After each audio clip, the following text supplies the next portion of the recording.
Ah, trop bien, j'ai plein de temps pour moi, pour rester devant Netflix toute la journée, je vais trop kiffer, ouais. Ah putain, mais qu'est-ce que je me fais chier. Il est quelle heure là? 15h. Oh bah je vais me coucher.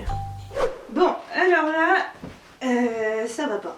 Ça va pas. Il est possible que toi aussi, en ce mois d'avril 2020, tu te sentes un petit peu déprimé par la situation particulière dans laquelle nous sommes actuellement. Voilà, toutes les journées se ressemblent, d'ailleurs on sait même plus quel jour on est. Je vais donc ici te donner quelques astuces pour t'aider à traverser au mieux cette période digne d'un roman de science-fiction dystopique. Un roman dystopique dont plein de personnages seraient en pantoufles en train de mater Netflix.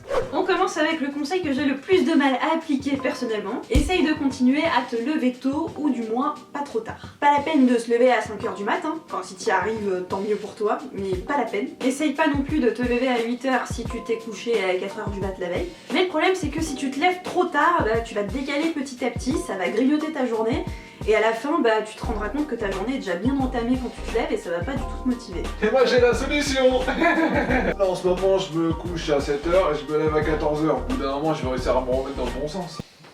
Et puis de toute façon en ce moment on peut pas sortir le soir, alors autant en profiter pour se caler dans le bon sens et pas trop dérégler son horloge interne. Conseil numéro 2, continue à prendre un minimum soin de toi. Déjà évite de rester en pyjama toute la journée, parce qu'au bout d'un moment il y a de très grandes chances pour que ça joue sur ton moral et que ça commence à te démotiver un peu. Et puis si t'es confiné en couple et que ta moitié reste toute la journée dans un jogging qu'elle a pas changé depuis 2 semaines... C'est dégueulasse. C'est dégueulasse. Ouais, il y a moyen que ce soit pas top. Mais de toute façon, ça vaut même si t'es confiné seul, évidemment. Alors je te dis pas de t'habiller comme si t'allais au bureau, mais essaye de mettre des tenues qui t'inspirent et dans lesquelles tu te sens bien. À poil. À poil.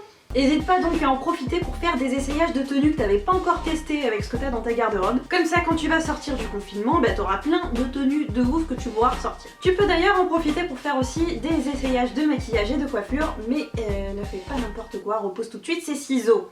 Après niveau maquillage justement, bah c'est à chacun de voir parce que c'est vrai que c'est un bon moment pour laisser sa peau respirer pendant plusieurs jours en mettant rien dessus. Mais continue à te maquiller si ça te fait plaisir. Moi perso je continue à me maquiller mais juste un peu moins que d'habitude. C'est l'heure des applaudissements, désolé, je vais applaudir.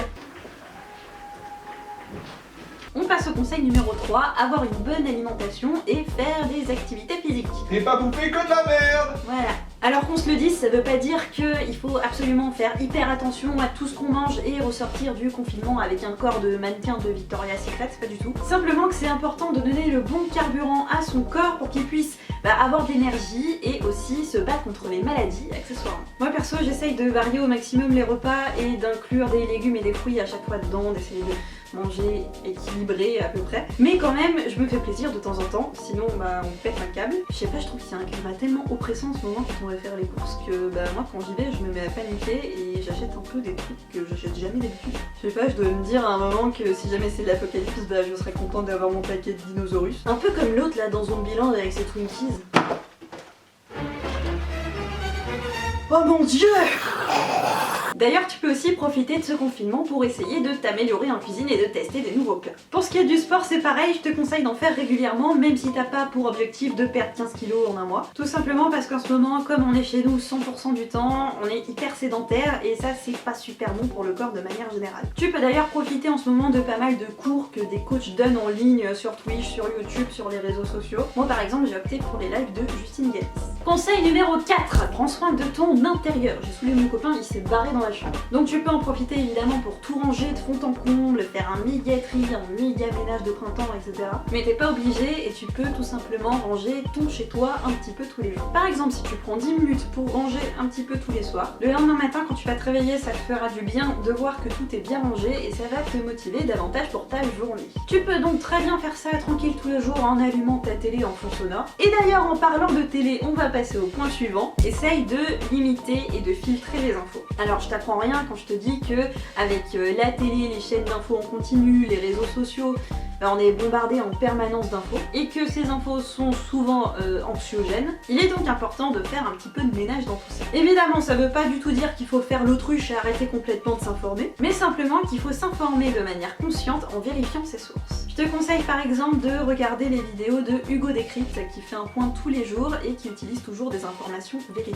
De toute façon, il faut être indulgent avec soi-même et il faut se dire que c'est tout à fait normal de ressentir une certaine angoisse en ce moment, et c'est pas en essayant de la réprimer absolument qu'on va arranger les choses, bien au contraire. On passe au conseil numéro 6 qui est de garder un certain équilibre et une certaine organisation. Alors il est possible que tu aies décidé de profiter de ce confinement pour ne rien faire du tout et juste te reposer, et c'est tout à fait ok du moment que ce que tu fais te fait te sentir bien. Et il est possible aussi que tu aies décidé de profiter de ce confinement pour faire plein de trucs. D'apprendre une nouvelle langue, de jouer d'un instrument, de faire du pain, faire du tricot, lire des livres, de faire du pain, de te couper toi-même la frange, mais ça ne le fait pas, repose tout de suite tes ciseaux, je t'ai dit. Et en plus de ça, il y a plein d'artistes, d'institutions culturelles, de profs, d'influenceurs qui mettent des choses en libre service sur internet en ce moment, donc on a envie d'en profiter. Alors c'est super d'avoir envie de faire plein de trucs, mais le problème c'est que même si on a plus de temps que d'habitude, les journées ils font toujours 24 heures. Et puis c'est important aussi de se laisser du temps pour ne rien faire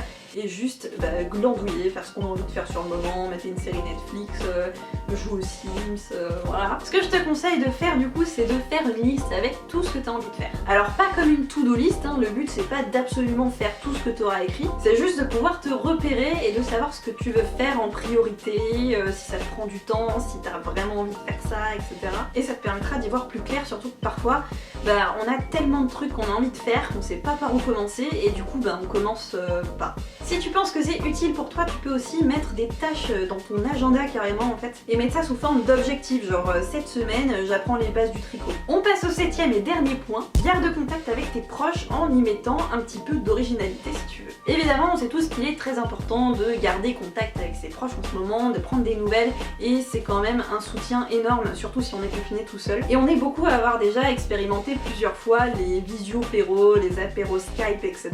Mais on peut aussi apporter un petit peu de variété dans tout ça. Par exemple, on peut suivre un cours de sport en live avec ses potes, on peut cuisiner ensemble, genre vous décidez d'une recette à faire avant avec vos potes, et puis comme ça vous la faites tous en même temps chez vous. Il y a aussi Netflix Party qui permet de regarder des séries à plusieurs en même temps et de commenter. Et on peut aussi faire des jeux de société, par exemple il y a le Blanc Manger Coco qui est disponible gratuitement en ligne. Et voilà, c'était mes quelques conseils pour ne pas déprimer en confinement, j'espère que ça vous aura aidé. Évidemment ce que je dis c'est juste mon point de vue, hein. Si vous ça vous fait plaisir de rester toute la journée en pyjama par exemple, faites-le, y a pas de problème. Si cette vidéo vous a plu, mettez donc un petit pouce vers le haut, vous pouvez mettre en commentaire aussi quels sont vos conseils à vous pour traverser cette période. Je vous invite aussi à vous abonner à ma chaîne, surtout que je vais pouvoir publier du contenu de manière plus régulière à partir de maintenant. Et à me suivre sur mes réseaux sociaux, Twitter, Facebook et Instagram. Je vous fais à tous des bisous virtuels qui respectent les consignes sanitaires. Voilà, prenez soin de vous, restez chez vous et moi je vous dis à la prochaine pour une autre vidéo.